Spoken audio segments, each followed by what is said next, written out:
Oye, país, buenas noches, oye, país, yo soy Rudy González, gracias por su compañía en esta hora. Avanzamos en el primer mes del año, casi a mediados ya del mes de enero. Un mes complicado y conflictivo, no, complicado, porque es un mes con varios días feriados, es un mes donde viene la recomposición de las labores cotidianas, mucha gente de vacaciones, los estudiantes de vacaciones ya están en los colegios, en las universidades, en las escuelas públicas.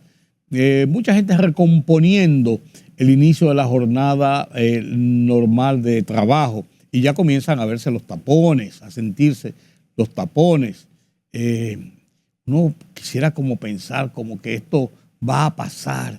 Y decía un amigo mío conversando en estos días, después de la experiencia de los días ya de la Navidad, no antes de Navidad, sino de la Navidad, después del 24, hasta el Día de Reyes, la ciudad lucía tan vivible, tan transitable, que alguien decía, un amigo de una forma jocosa, el gobierno debía decretar Navidad durante por lo menos 4 veces o 5 veces al año, cada 2 meses, cada 3 meses, ¿verdad que es un palo, Twingo? Claro, y entonces para que la gente pueda disfrutarle por lo menos 2 semanas de un tránsito fluido, más tranquilo, menos agobiante. Ojalá así sea. Sin embargo, este año la gente del Intran y la DGCET dicen y aseguran que el problema de los tapones va a ir de solución en solución. Algo que yo tengo que ver para creerlo. La ineptitud y la torpeza que han mostrado esos organismos y otros organismos relacionados con el tránsito vehicular en República Dominicana, en la capital de Santiago, por ejemplo, deja uno mucho que pensar de que pudiera haber vías de solución. Yo no veo vías de solución en la forma como lo piensan, porque las vías lógicas que han planteado expertos incluso no son ninguna de las que están pensando o tomando esas autoridades. Aquí lo que se piensa es en poner multas para ganar dinero, en complacer a funcionarios de tercera y cuarta categoría y cualquier carajete que ande con una motocicleta adelante que le va abriendo paso, con agentes del tránsito que dejan pasar en rojo y paran en verde a la gente. Una cosa que yo no lo entiendo. Y así por el estilo. Aquí no le dan de baja los carros viejos. Aquí el festival de entrar carros nuevos año por año continúa. Eso deja impuestos. Yo no veo muchas cosas. Y hay medidas que la gente habla de lógica y los expertos. Cómo establecer horarios de entrada y salida de escuelas, colegios, plazas públicas, oficinas públicas, por ejemplo.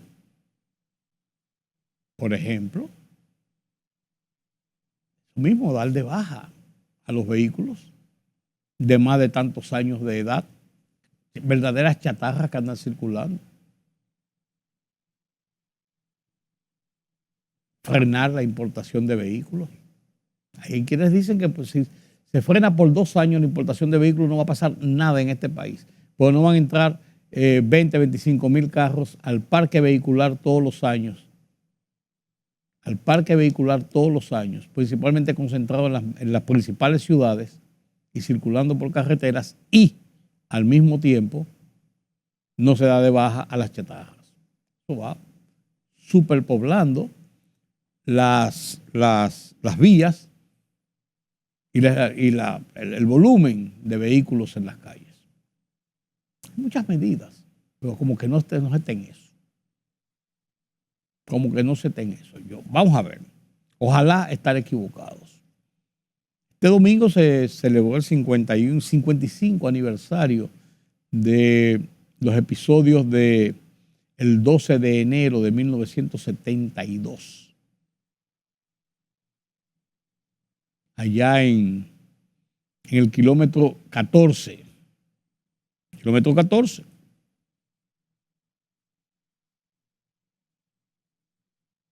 De la autopista de las Américas. El grupo Los Palmeros. El tema del peaje ha causado, como todas las cosas aquí, el aumento de los precios del peaje, discusiones, opiniones, presiones. Está el tema del kilómetro 9, que por fin se decidieron a desalojarlo. Por lo menos una parte. Vamos a ver qué pasa.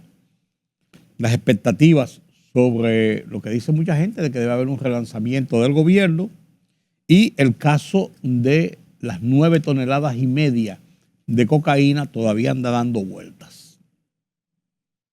Ahora hay nuevas operaciones, nuevos arrestos y vamos a ver qué pasa.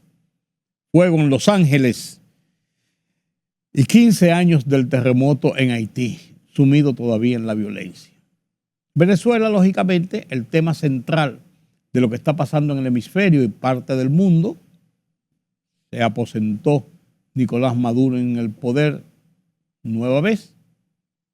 Continúa en sus 13 y vamos a ver qué pasa. Incluso el análisis de esta semana en el Foro Interamericano de la Voz de los Estados Unidos de América trata sobre ese tema. Estos y otros temas después de la pausa. El Ministerio Público, encabezado por la directora de persecución de la Procuraduría General de la República, Jenny Berenice Reynoso, lanzó durante el fin de semana la Operación Pantera 7, en la que fueron detenidas unas 15 personas en más de 40 allanamientos, de acuerdo a reseñas de algunos medios de comunicación, y se vincularon 2 empresas al alijo de 9.889 kilos de cocaína, decomisado el pasado 5 de diciembre en el puerto multimodal Caucedo, con apoyo de la Dirección Nacional de Drogas y la Drug Enforcement Administration DEA, 89 fiscales y 564 agentes de las Fuerzas Especiales que realizaron arrestos y allanamientos desde las 2:30 de la tarde del pasado sábado 11 de enero hasta ayer. Será a partir de este miércoles 15 de enero cuando los peajes del país se ajustarán a un tarifario único, con excepción de los ubicados en la autopista del Nordeste que tienen otro patrón de precios.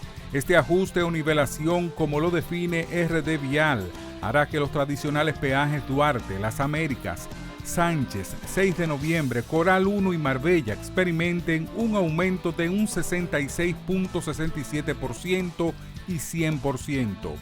Desde el anuncio del aumento de las tarifas, las reacciones no se hicieron esperar. El sector transporte advirtió que este aumento tendrá un impacto inflacionario en la adquisición de bienes y servicios, y esto golpearía fundamentalmente a choferes y pasajeros, pues los primeros enfrentarán mayores costos operativos y se verán obligados a reajustar sus tarifas. Como muy grave califica el expresidente del Tribunal Constitucional Milton Ray Guevara la sentencia emitida por esa alta corte a favor de la postulación de candidaturas independientes, fallo que también ha desatado reacciones de rechazo de parte de los partidos Revolucionario Moderno, PRM, de la Liberación Dominicana, PLD, y de la Fuerza del Pueblo, FP. Guevara entiende que el Congreso Nacional es la única vía de solución al conflicto surgido con el fallo del Tribunal Constitucional y que asume como contrario a lo establecido en el país sobre las facultades legales atribuidas a los partidos políticos.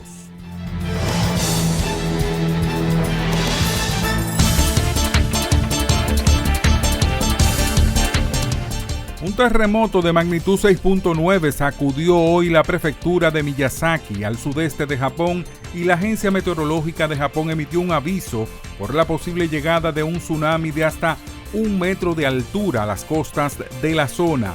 En Miyazaki alcanzó el nivel 5 bajo la escala japonesa de un máximo de 7 y que está centrada en medir la agitación en la superficie y las zonas afectadas más que en la intensidad del temblor. La ministra de Asuntos Exteriores de Canadá, Melanie Joly, no descarta ninguna contramedida a la hora de enfrentar al presidente electo de Estados Unidos, Donald Trump, en particular su amenaza de imponer fuertes aranceles a las importaciones canadienses, según lo afirma en una entrevista con CTV News. Joly destacó que no descartaría cortar las exportaciones de energía a Estados Unidos en respuesta a esas amenazas arancelarias. Lo que puedo decirle es que todo está sobre la mesa, señaló la canciller al ser preguntada específicamente sobre si el gobierno se prepara para cortar las exportaciones de energía al sur de la frontera. La cifra de muertos por los incendios en Los Ángeles ha aumentado a 24 personas, según datos publicados por la Oficina del Médico Forense del Condado. De los 24 fallecidos, 16 han muerto por el incendio en Eaton y el resto por el de Palisades. Los bomberos seguían luchando contra los graves incendios que desde el martes asolan Los Ángeles, siendo los más graves el de Palisades, que se mantiene contenido solo en un 11%, y el de Eaton, que está contenido en un 27% según los últimos datos del Departamento Forestal y de Protección contra Incendios de California, CAL FIRE. Mientras el incendio Horse está contenido en un 89%. La libertad solo reside en los estados en los que el pueblo tiene el poder absoluto. Por el respeto a los valores democráticos y la dignidad del pueblo dominicano, El Rumbo de la Tarde, plural, objetivo, comprometido siempre con la verdad. Con Georgie Rodríguez, Rudy González y Ramón Colombo. Los poderosos ya están en el aire.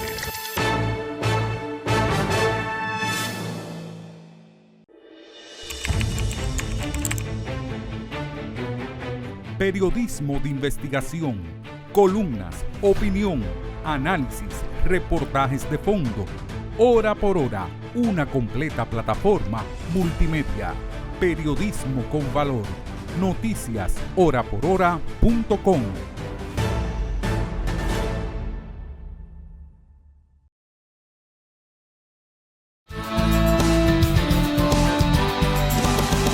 El 12 de enero de 1972, 6 de la mañana, en la puerta de mi casa, ahí en la zona colonial, en San Antón, Vicente Celestino Duarte 53,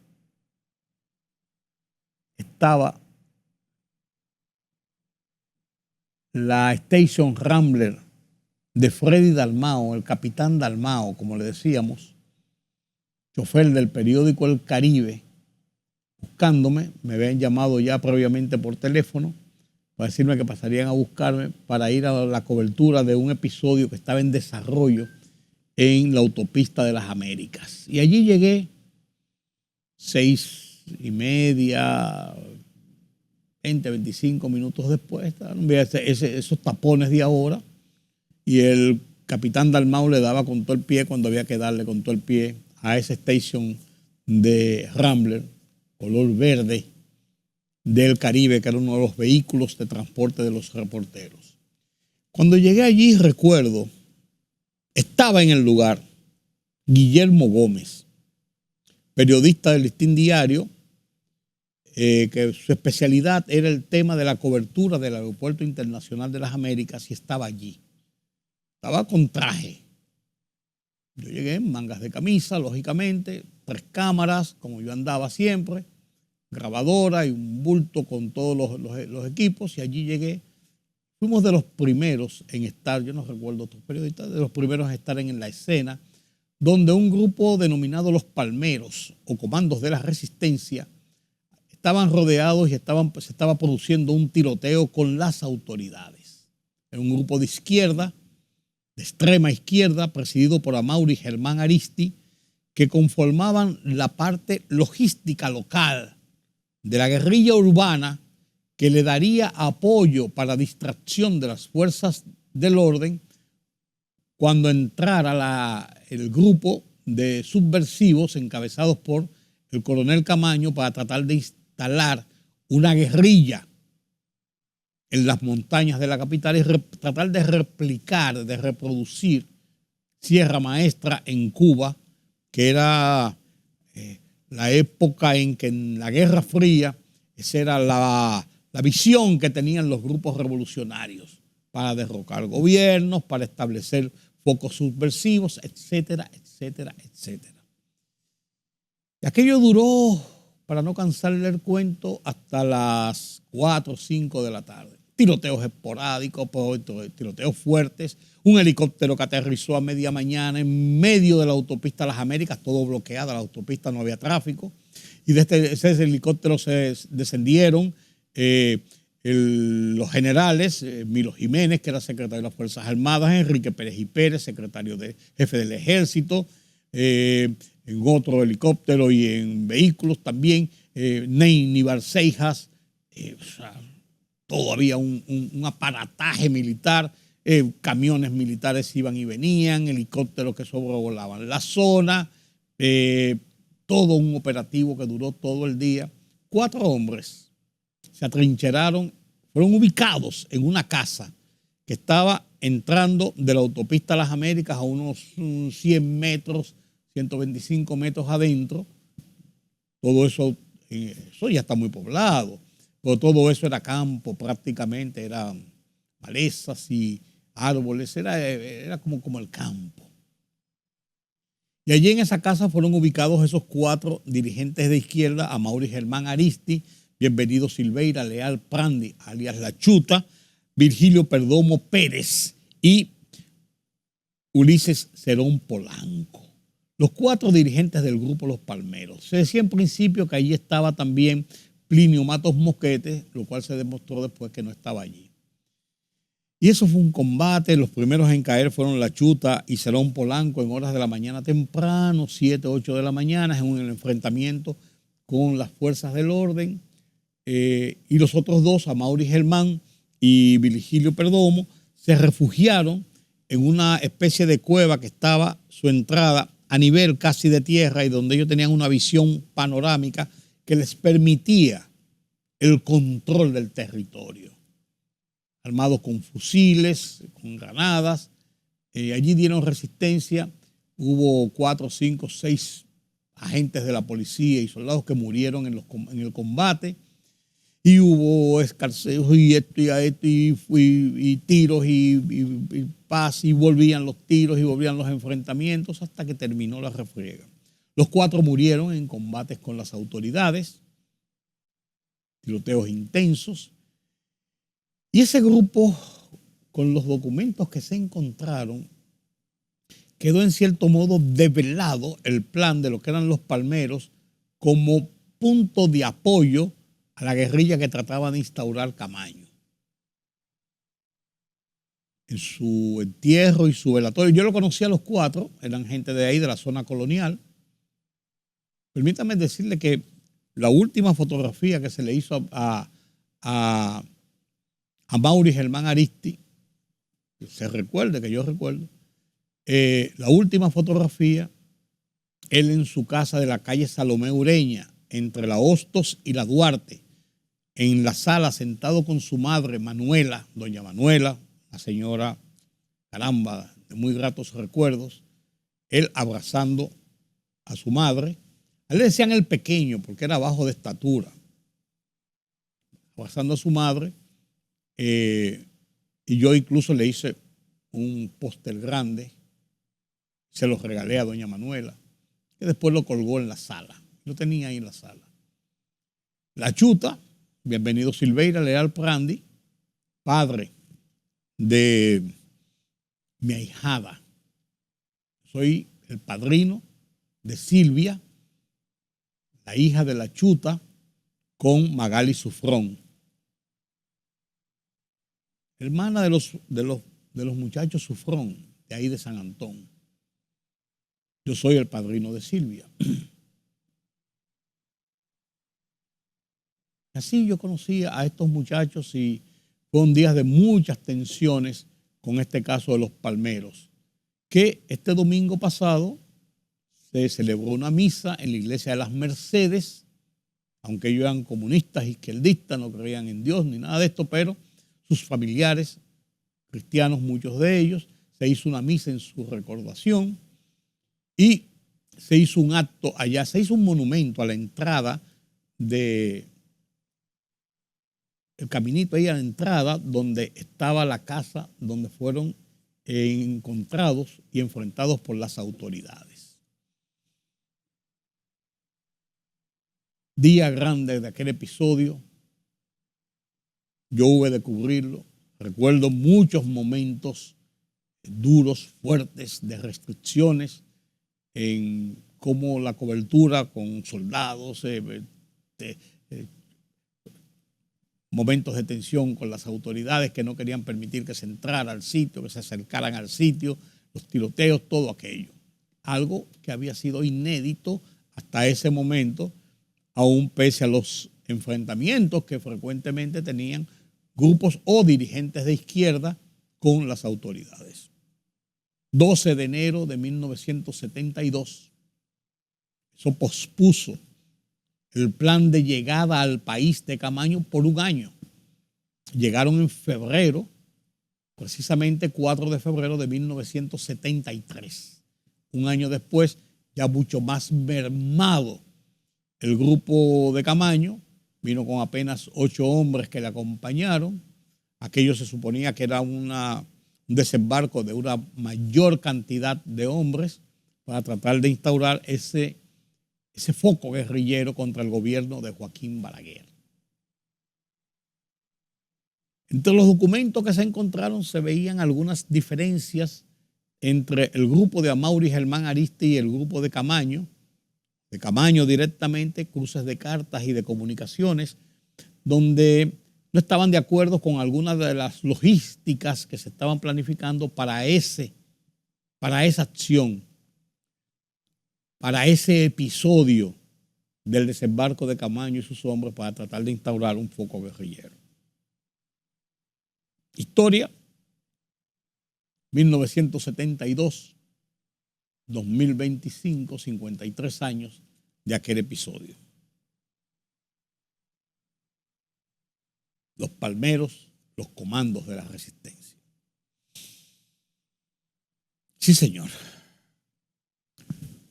El gobierno ha decidido, lo había hablado, incluso al ministro del ICNE, se le había zafado hace como 6 meses, cuando estaba inaugurando aquellos carriles en la remodelación de la autopista Las Américas, los primeros carriles allá por La Vega. Se le zafó decir que para enero se tenía planificado aumentar el precio de los peajes. Se dejó más o menos así, se hablaba de eso, y ahora se anunció que este miércoles 15 de enero los precios de los peajes aumentan. Miren, eso hay que verlo y verlo. Hay una desigualdad en el precio del transporte en los peajes, porque solamente se estaba cobrando a las personas que salen de la ciudad, tanto por la autopista Las Américas, casi llegando al aeropuerto, hacia el sur, tanto por la 6 de noviembre como por el Malecón, por la autopista 30 de Mayo, y hacia el norte a través de la autopista Duarte. Se estaban cobrando 60 pesos. Pero solamente se cobraba la ida, no se cobraba la vuelta. Entonces, los que estaban más penalizados eran los salientes de la capital, los que viajaban al interior. En el caso específico de la autopista Duarte, como estaba en el kilómetro 25, antes de llegar a Pedro Brán, estaban siendo penalizados los que vivían en una comunidad que está dentro de la ciudad prácticamente ya, que es Pedro Brán. Se hizo un peaje nuevo un poco más adelante, a la altura del kilómetro 33 o algo así, 36, y se está aumentando todo entonces a 100 pesos, cobrando solamente una vía hasta ahora. Se habla de que en el futuro podría ser cobrado también la doble vía, vía de ir y vía de venir. Pues hasta ahora es así. Y déjeme decir una cosa. ¿Sabe cómo comenzaron los peajes? Hace ya como 30 años, qué sé yo, algo así. A 25 centavos. 25 centavos se cobraban los peajes. Pero usted cruzaba el puente George Washington para entrar a la ciudad de Nueva York, y costaba el peaje 75 centavos. Hoy cuesta 4 o 6 dólares. Y hay una zona que para tú entrar a la ciudad va a costar hasta 15 dólares. dependiendo la hora del día que tú entres y dependiendo la cantidad de personas que lleve dentro del vehículo. Yo estuve en Japón hace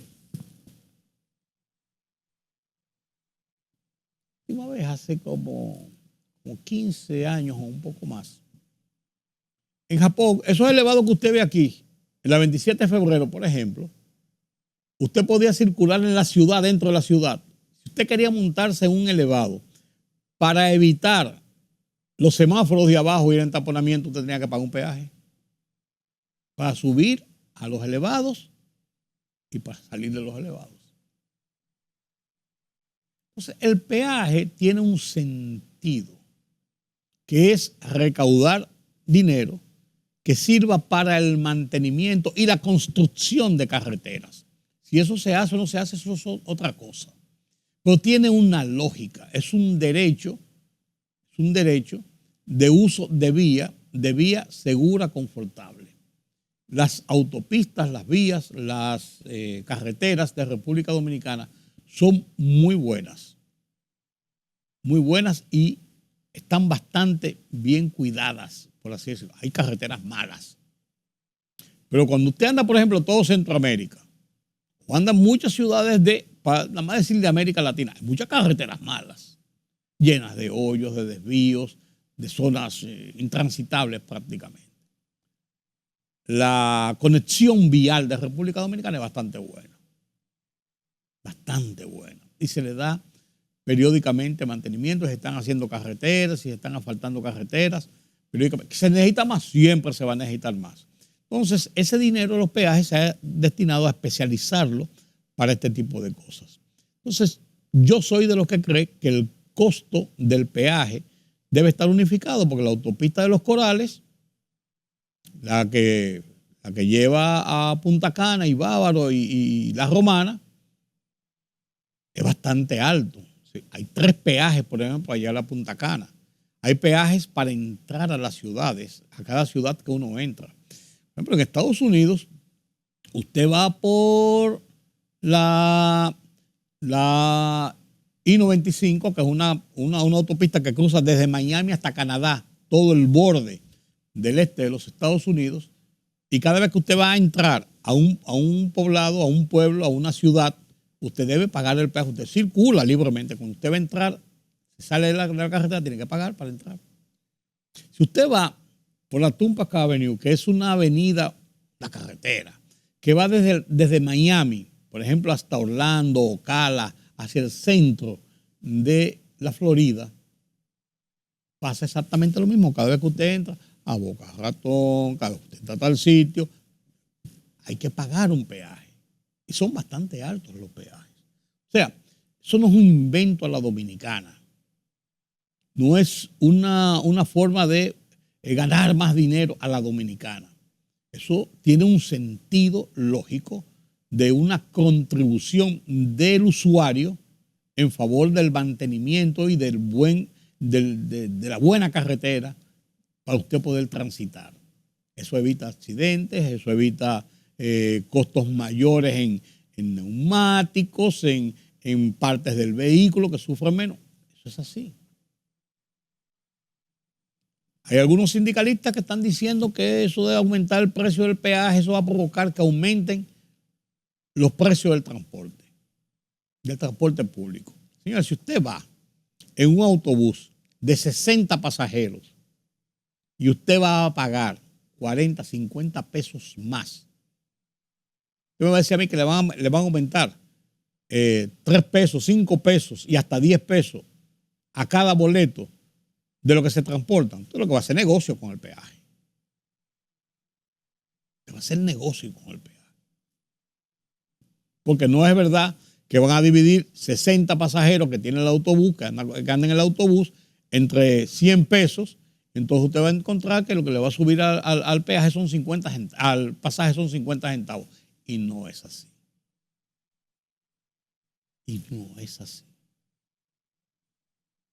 Están advirtiendo que van a hacer negocio con el precio del peaje. Pero yo creo que el peaje es necesario mantener en buen estado nuestras carreteras y seguir haciendo carreteras. que tenemos una red vial bastante buena en relación a las redes viales que tenemos en muchos otros sitios. Señor, usted circula por la ciudad de Nueva York, la ciudad de Nueva York, el centro de la ciudad de Nueva York, y está llena de baches, de malformaciones, de hoyos, que lo que hace es que le ponen una plancha de acero encima para usted pasar sobre ella. Llena de problemas. Y nosotros nuestras calles son bastante buenas, por ejemplo, en la ciudad. Hay sitios, y hay calles malas, y hay sitios que hay problemas con las calles. Pero en la generalidad, las calles se circula bastante bien. Eso es así. Como lo que pasó con el kilómetro 9, de la salida de Santo Domingo o entrada a Santo Domingo por la carretera Duarte, que se está haciendo un gran distribuidor, quizás el distribuidor más grande, que va a dar acceso precisamente a la conexión con la avenida Luperón, que corre de norte a sur, con el nuevo tren que va a terminar en el kilómetro 9, va a ser un gran distribuidor hacia esa zona más densamente poblada de Los Alcarrizos, Mano Guayabo, Santo Domingo Oeste, Herrera, toda esa parte de ahí. Además de que cuando usted llegaba a ese punto, usted llegaba a un embudo, un cuello de botella. Entonces después la autopista la están ampliando. Entonces usted tenía, después que usted caminaba varios, 2, 3, 4 kilómetros, abría un poco más. Entonces ese cuello de botella había que romperlo. Y lo más lógico era hacer ese gran distribuidor en esa zona. Se está haciendo, pero los sindicalistas que estaban ahí, que tenían las guaguas, que hicieron de eso un punto de guagua, de transporte, no querían salir de ahí. En horas de la madrugada de este sábado y domingo, llegaron unos tractores, después que tienen mucho tiempo, ellos plantaban en 2 patas y se llevaron una gran parte de eso. Hay otra parte, que es la del señor Antonio Marte, que él dice que no sale de ahí, está plantado, y que vamos a negociar. Y hay mucha gente que quiere que le den dinero para sacarlos del sitio.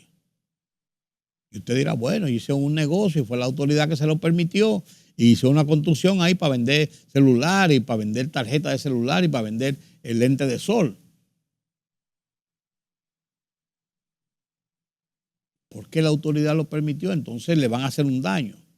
Eso hace tiempo que se está negociando. Eso había que romperlo y hacer eso, porque eso va a unir todo lo que es un gran corredor con la avenida Luperón también, para concluir así directamente a la Plaza de la Bandera, donde se está haciendo un paso a desnivel para unir la 27 de febrero, donde se hacía otro cuello de botella con la Plaza de la Bandera, y llegar hasta las 6 de noviembre y poder circular hacia la región sur, la carretera del sur, pero también seguir la propia 27 de febrero para desembocar allá en la autopista Duarte como vías de desahogo. Entonces, porque los sindicalistas no querían, plantaban en 2 patas, se iba a parar el desarrollo de la ciudad para romper ese cuello de botella y los grandes entaponamientos que se arman ahí. Vaya usted a ver. Pero la autoridad está en hacer su trabajo, lo están haciendo, y yo saludo el que se hagan esos trabajos, porque a final de cuentas son necesarios para el desarrollo vehicular, del tránsito vehicular en la capital y en el país. En Santiago se está haciendo lo propio. Eso es así. Operación Pantera 7. Presos, allanamientos, incautación de vehículos, de armas, de dinero, de drogas, y lo que parece ser el clímax del caso de las 9.8 toneladas de cocaína incautadas, que provocó un lío, porque si vino de Guatemala, porque si pasó por Honduras, después que si fue de Colombia. Está quedando claramente cómo llegó la droga al país, cómo se trataba de movilizar esa droga para llevarla a Europa, y el operativo que hizo la autoridad. Y yo insistía y sigo insistiendo desde el principio de esto, que si fue de Guatemala, y los guatemaltecos dicen que no quieren que nos lo metan en eso, y Honduras tampoco a mí me mencionan, aunque el barco vino de allá. Sea como sea, de donde haya venido la droga, Lo importante es, y yo mantengo esa posición, de que 9.8 toneladas de cocaína no entraron al mercado a causar muerte, a causar violencia, a distorsionar las economías. Eso para mí es lo importante. Ahora, que toda la investigación y la aclaración de todo el operativo redunde en desmontar una gran estructura de los carteles de la droga y del negocio del narcotráfico, es también sumamente importante. Pero lo más importante de esto es que esa droga no entró al mercado de consumo. Que lo único que hace la droga es daño. Lo único que hace es daño. Y hacer ricos a un grupo de delincuentes del crimen organizado en complicidad con autoridades, en complicidad con gente de poder, en complicidad de gente económicamente pudiente que pueden financiar acciones de esta naturaleza. Lo importante es ahora que todo esto quede develado y claro, ya de aquí en adelante. Pero para mí, lo vital, se impidió que esta cantidad de droga entrara al mercado. Enhorabuena. Pantera 7 se llama el operativo. Vamos a tener muchas informaciones sobre eso más adelante, eso es claro que sí. Señores, el fuego de Los Ángeles, una cosa impresionante e increíble. Yo en el fin de semana pasado estuve viendo en la televisión internacional. Esto es dantesco. Decenas y decenas de viviendas, edificios, construcciones de todo tipo, centros comerciales, arrasado por las llamas. Un fuego forestal provocado en los meses de invierno para el hemisferio norte. Increíble, impresionante. Mucho dinero perdido, varias víctimas, una labor incansable de los bomberos, de las autoridades de los Estados Unidos y voluntarios de otros países, sin que todavía se tenga un control y una solución de este problema. Tremendo, tremendo espectáculo este. Vaya usted a ver. Vaya usted a ver. Permítame una pausa. La libertad solo reside en los estados en los que el pueblo tiene el poder absoluto. Por el respeto a los valores democráticos y la dignidad del pueblo dominicano, el rumbo de la tarde, plural, objetivo, comprometido siempre con la verdad. Con Georgie Rodríguez, Rudy González y Ramón Colombo. Los poderosos ya están en el aire.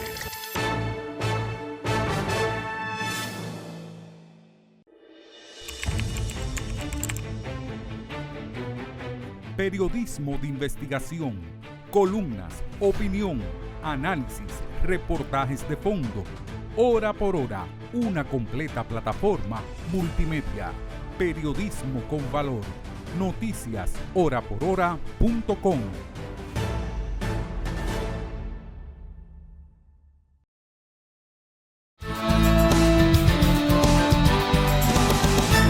Hace 15 años tembló la tierra, el terremoto de Haití, más de 250,000 muertos, lo sentimos aquí en la República Dominicana.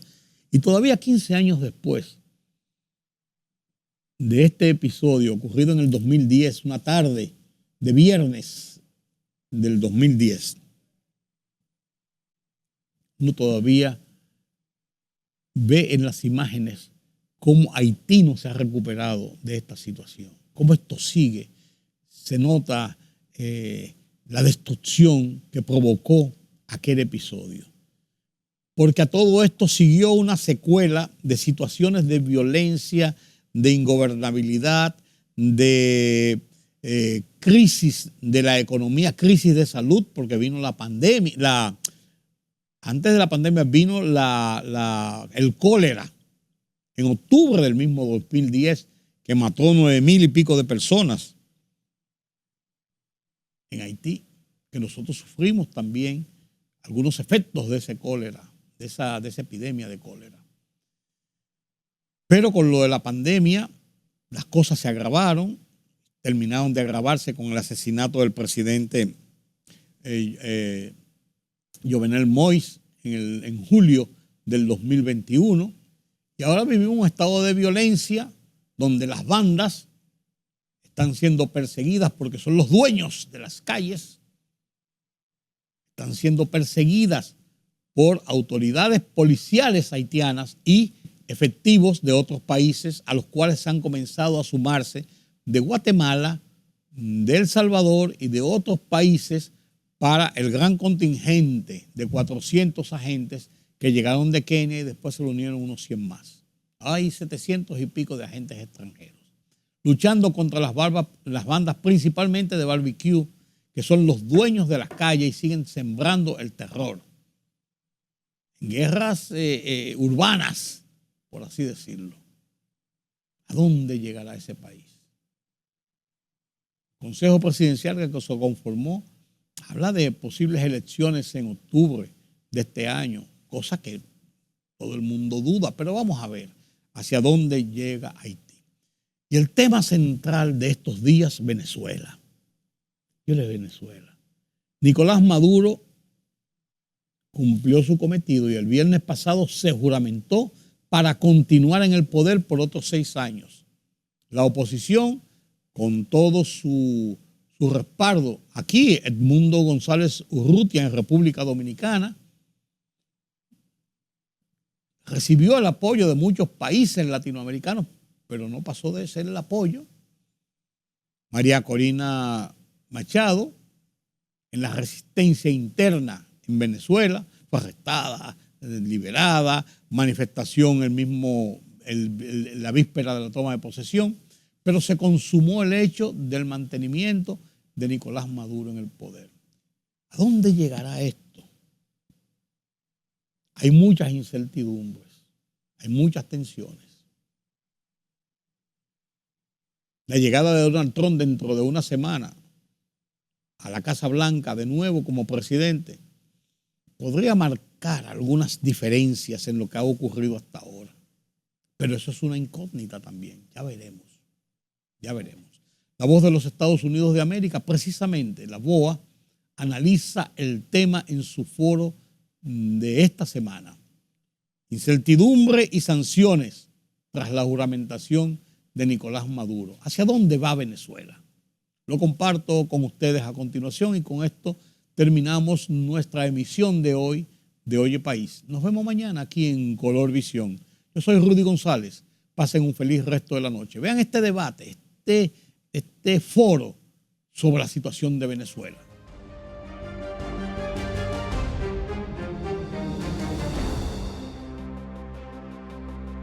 Este viernes se juramentó por tercera vez consecutiva el gobernante de Venezuela, Nicolás Maduro, en medio de los cuestionamientos de la oposición y la mayoría de la comunidad internacional sobre la validez de los resultados oficiales de las elecciones del año pasado. Maduro prestó juramento en el Congreso de la Nación controlado por el partido gobernante. Pero ¿cuál es el futuro político de Venezuela y cómo lo ven y lo sienten, que es lo más importante, los venezolanos? Para conocer más sobre la juramentación por tercera vez de Nicolás Maduro, las acciones del gobierno contra los líderes de la oposición y las manifestaciones, tanto a favor como en contra, nos acompaña desde Caracas, Venezuela, Adriana Núñez Rabascal, y desde Miami, José Pernalete.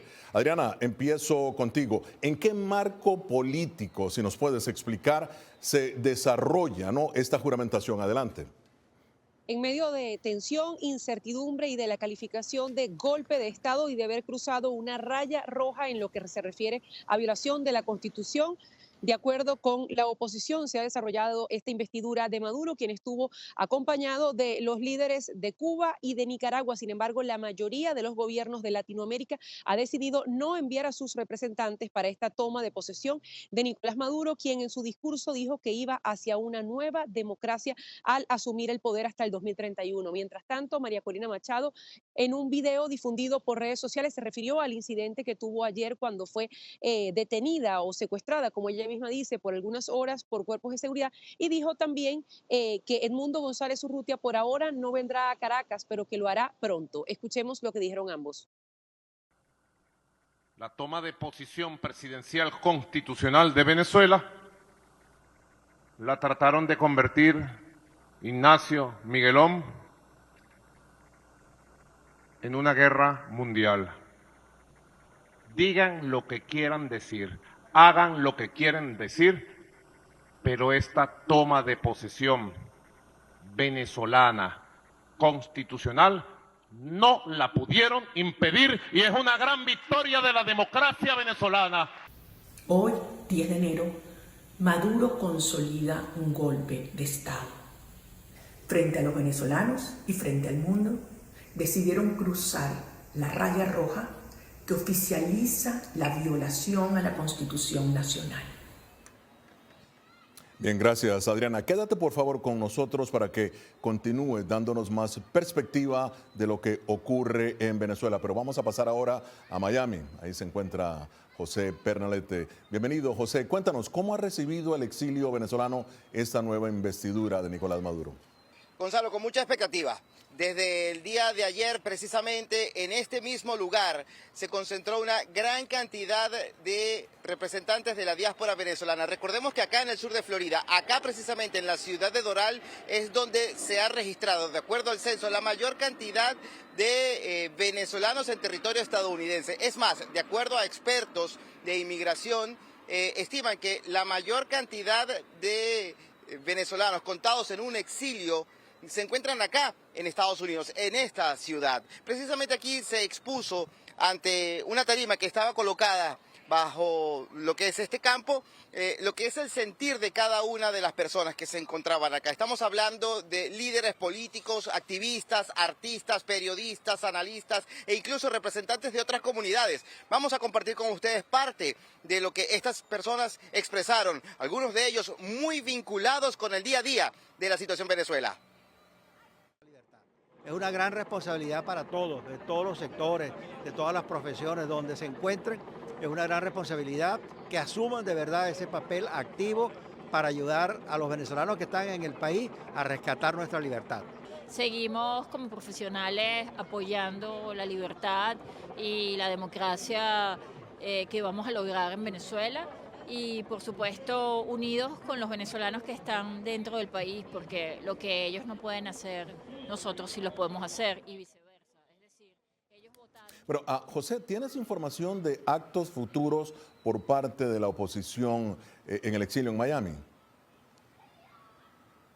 Sí, ellos han indicado que mientras exista actividad en Venezuela que requiera respaldo por parte de los venezolanos fuera del territorio, van a contar con la movilización de los integrantes de la diáspora. Y acá, precisamente, en tan solo horas, se va a llevar a cabo otra concentración, no en este lugar, sino en un campo mucho más grande, puesto que apuestan los organizadores que la concurrencia sea mucho mayor. También hace tampoco solo horas se celebraron dos misas simultáneas, una en la iglesia de Nuestra Señora de la Guadalupe y también en otra, un sitio icónico para la comunidad cubana, y es la Caridad del Cobre. Y allí precisamente se oró, de acuerdo a esta congregación de fe, por la tranquilidad del pueblo venezolano. Gonzalo. Muchísimas gracias, José Pernalete, desde la soleada ciudad de Miami. Bien, continuamos en Foro de la Voz de América. El arresto y posterior liberación de María Corina Machado causó reacciones mundiales. Machado reapareció en público después de meses en la clandestinidad. La oposición insiste en que el oficialismo cometió fraude en la elección de julio y que su candidato Ernesto González es el presidente legítimo de Venezuela. Pero para analizar el tema tan complejo y desde diferentes aristas, me acompaña el doctor Emilio Viano, experto en Derecho Internacional, profesor de American University, y Antonio de la Cruz, director ejecutivo de Inter-American Trends, exdirectivo de PDVSA. Bienvenidos. Doctor Viano, Nicolás Maduro asegura que esta juramentación legitima su gobierno. ¿Cómo queda Maduro ante las leyes de su país y ante la comunidad internacional, en su opinión? Bueno, claramente no es así. La comunidad internacional, empezando con la Unión Europea, los Estados Unidos, Naciones Unidas, ya se han declarado que no aceptan esta elección, que esta elección no es verdaderamente justa, honesta, definitiva. Pero tenemos que tomar en cuenta nosotros mismos en los Estados Unidos de la dificultad de establecer a veces si una elección es verdadera o falsa, o digamos, eliminar las creencias que tal vez son creadas por propaganda y no con una raíz en la realidad.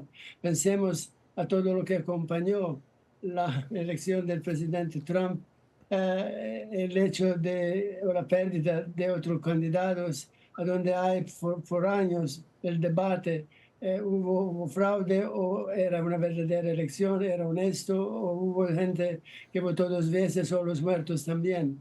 No es tan fácil en este sentido establecer la realidad, pero yo creo que la comunidad internacional es muy unida en esto, en declarar que no se pueden aceptar estos tipos de elecciones a donde triunfa, digamos, el poder militar, la represión de la población, la prohibición de mitines y comentarios verdaderamente honestos. Así que yo creo que al final ojalá que vamos, digamos, a encontrar la verdad. Muy bien, ahora vamos con Adriana Núñez en Caracas. Adriana, ¿qué ha dicho el gobierno de Maduro sobre la detención y posterior liberación de María Corina Machado? Los poderes públicos del Estado venezolano niegan que haya habido una detención. La Fiscalía General de la Nación acusó a Machado de haber simulado un hecho y de estar orquestando lo que califica como una funesta operación psicológica para generar violencia.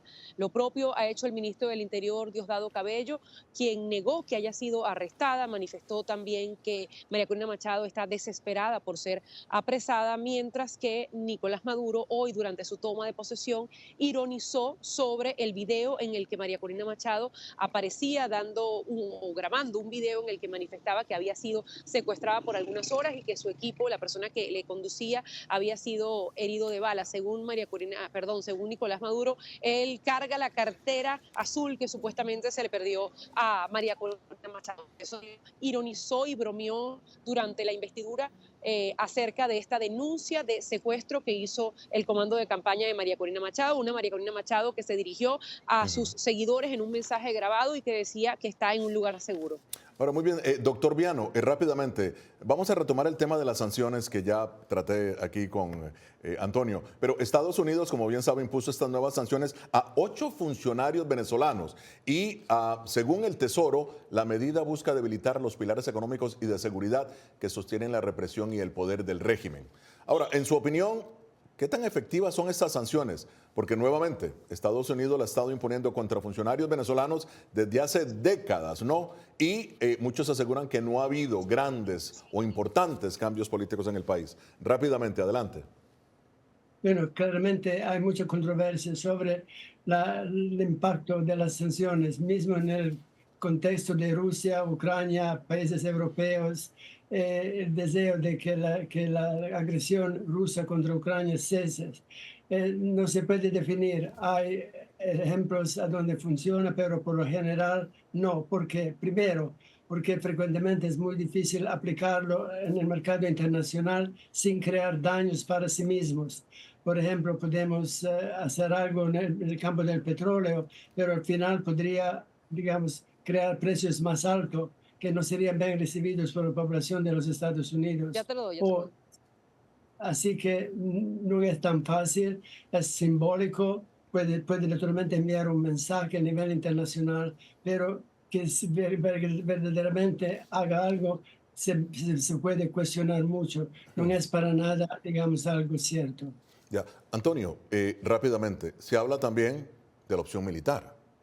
¿Es factible, tú crees? ¿Aún es factible la opción militar? ¿Aún estaría sobre la mesa? ¿Una intervención humanitaria estás planteando? Sí, ante todos los caminos que se han utilizado para resolver esta crisis política, ¿verdad?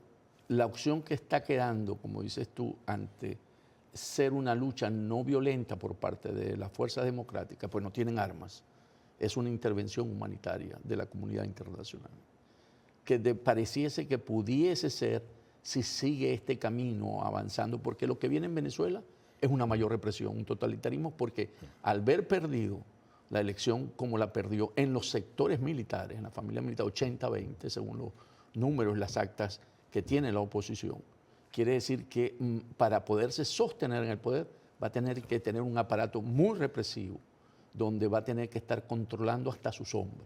Entonces, ante esa situación, si se sigue escalando en ese sentido, lo que podría a lo mejor quedar para la comunidad internacional es una intervención militar, que es difícil, pero insisto, las sanciones pueden funcionar si son coordinadas por los distintos, la comunidad europea, Estados Unidos, Inglaterra, que puede generar, porque Maduro entra en un nuevo periodo, como lo llamaste, en su tercer periodo presidencial, en términos muy débiles desde el punto de vista social, de popularidad, desde el punto de vista económico, porque se aisló más y vemos no participaron países importantes aliados hoy a Maduro, Colombia y Brasil, ¿verdad? Bien.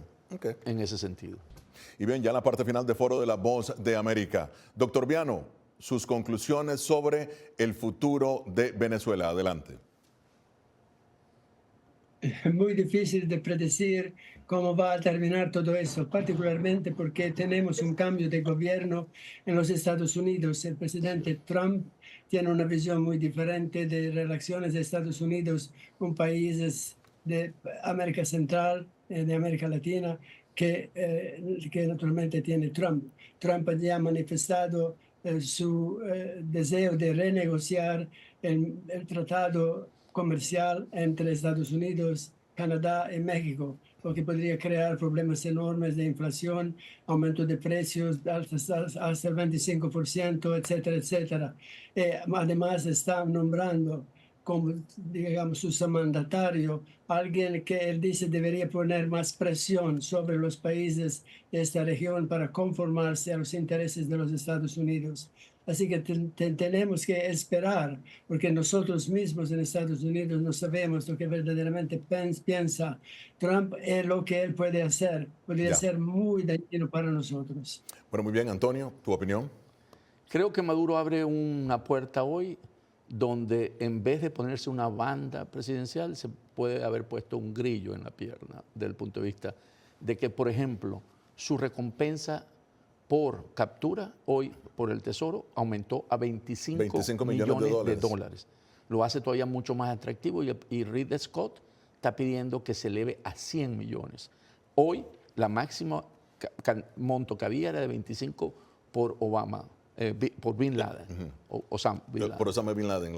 Y también Cabello.